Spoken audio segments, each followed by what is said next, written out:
ಮಗಳ ಕೊಲೆ ಮಾಡಿ ಕತೆ ಕಟ್ಟಿದ್ದ ತಾಯಿ ಮುಖವಾಡ ಪಿಎಂ ವರದಿಯಲ್ಲಿ ಬಟಬಯಲಾಗಿದೆ. ತಾಯಿಯೇ ತಾನು ಹೆತ್ತು ಹೊತ್ತು ಸಾಕಿದ ಮಗಳನ್ನ ಕೊಲೆ ಮಾಡಿದ ಘಟನೆ ಹಿಂದೊಂದು ರೋಚಕ ಕತೆ ಇದೆ. ಕೊಲೆಗಾತಿ ಕರಾಳ ಮುಖದ ಕುರಿತು ಒಂದು ರಿಪೋರ್ಟ್ ಇದೆ, ನೀವೇ ನೋಡಿ. ಮಗಳನ್ನೇ ಕೊಂದು ಬಿರಿಯಾನಿ ಕಥೆ. ಮಗಳ ಬಣ್ಣದ ಕಾರಣಕ್ಕೆ ಹೆತ್ತವಳಿಂದಲೇ ಹತ್ಯೆ. ಪ್ರಿಯಕರನ ಜೊತೆ ಸೇರಿ ನೀಚ ತಾಯಿ ಕೃತ್ಯ.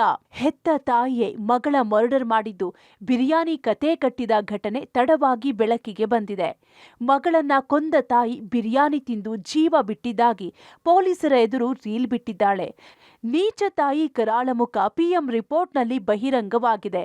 6 ವರ್ಷದ ಮಗಳು ವೆನಿಲ್ಲಾಳನ್ನ ಕೊಂದು ಸಹಜ ಸಾವು ಅಂತ ಪೊಲೀಸರಿಗೆ ನಂಬಿಸಿದ್ದಾಗಿ ಬಣ್ಣ ಬಯಲಾಗಿದೆ. ಪ್ರಿಯಕರನೊಟ್ಟಿಗೆ ಜಾಲಿಯಾಗಿದ್ದ ತಾಯಿ ಮುಖವಾಡ ಕಳಚಿ ಬಿದ್ದಿದೆ.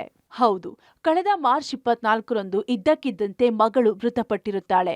ಮಗಳು ಬಿರಿಯಾನಿ ತಿಂದು ಸಾವನ್ನಪ್ಪಿದ್ದಾಳೆ ಅಂದಿದ್ದ ತಾಯಿ ಮತ್ತೊಮ್ಮೆ ಐಸ್ ಕ್ರೀಂ ತಿಂದು ಮಲಗಿದ್ದವಳು ಪ್ರಾಣ ಬಿಟ್ಟಿದ್ದಾಳೆ ಅಂತ ಕಥೆ ಕಟ್ಟಿದ್ಲು. ತಾಯಿ ಪ್ರಿಯಾಂಕಾಳ ಬಗೆ ಬಗೆ ಹೇಳಿಕೆಯಿಂದ ಅನುಮಾನಗೊಂಡ ಕಾಡುಗೋಡಿ ಪೊಲೀಸರು ವೆನಿಲಾ ಮೃತದೇಹವನ್ನ ಮರಣೋತ್ತರ ಪರೀಕ್ಷೆಗೆ ಒಳಪಡಿಸಿದ್ರು. 3 ತಿಂಗಳ ಬಳಿಕ ಬಂದ ಪೋಸ್ಟ್ ಮಾರ್ಟಂ ವರದಿಯಲ್ಲಿ ಹೊಡೆದು ಸಾಯಿಸಿದ ಅಂಶ ಬಯಲಾಗಿದೆ. ಇನ್ನು ಪ್ರಿಯಾಂಕಾಳ ಪ್ರಿಯಕರ ಮೋಹನ್ ವಿಚಾರಣೆ ವೇಳೆ ಕೊಲೆ ಮಾಡಿರುವ ಬಗ್ಗೆ ಒಪ್ಪಿಕೊಂಡಿದ್ದಾನೆ ಅಂತ ಗೊತ್ತಾಗಿದೆ. ಆರೋಪಿ ಪ್ರಿಯಾಂಕಾ ಪ್ರವೀಣ್ 17 ವರ್ಷಗಳ ಹಿಂದೆ ಮದುವೆಯಾಗಿದ್ದು ದಂಪತಿಗೆ 2 ಹೆಣ್ಣು ಮಕ್ಕಳಿದ್ರು. ಇತ್ತೀಚೆಗೆ ಹಳೆಯ ಗೆಳೆಯ ಮೋಹನ್ ಪ್ರಿಯಾಂಕಾಗೆ ಸಿಕ್ಕಿದ್ರಿಂದ ಇಬ್ಬರು ಲಿವಿಂಗ್ ನಲ್ಲಿದ್ರು.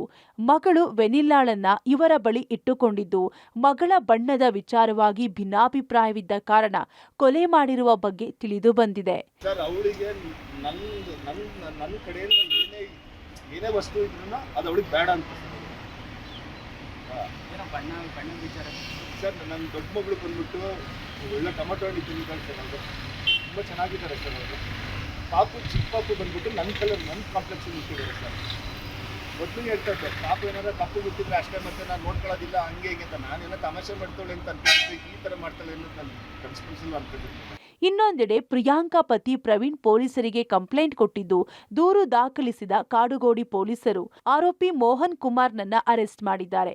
ಇತ್ತ ಮಗುವಿನ ತಾಯಿ ಪ್ರಿಯಾಂಕಾ ತಲೆಮರೆಸಿಕೊಂಡಿದ್ದು ಪೊಲೀಸರು ಹುಡುಕಾಟ ನಡೆಸುತ್ತಿದ್ದಾರೆ. Nagesh, crime bureau, public TV, Bengaluru.